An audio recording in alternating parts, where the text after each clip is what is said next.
आम्ही महाराष्ट्रामध्ये महिलाच काय परंतु साध्या चिमुकल्यासुद्धा या सुरक्षित नाही।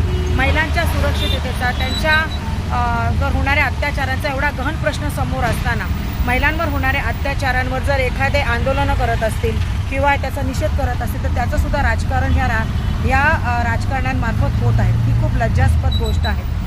राजकीय पक्षांचे ज्यावेळेला आश्वासनाची सभा होतात त्यावेळेला अशा प्रकारचे प्रकार घडतात की 200-500 रुपयांवर ही भाडोत्री लोकं आणली जातात। परंतु महिलांवर होणाऱ्या अत्याचारावर ज्यावेळेला आंदोलन होतं, ज्यावेळेला निषेध होतं त्यावेळेला ते समाजामार्फत उत्स्फूर्तपणे होत असतात आणि ह्यालासुद्धा राजकारणाचं स्वरूप देणं, राजकीय लोकांनी आपल्या पोळ्या भाजून घेणं ही खरंच खूप लज्जास्पद गोष्ट आहे। त्यापेक्षा राजकारण्यांनी महिलांची सुरक्षितता आणि महिलांचा जो अविश्वास झालेला आहे त्यांना विश्वास देण्यासाठी काय करता येईल, काय पावलं उचलता येतील यावर काम केलं पाहिजे।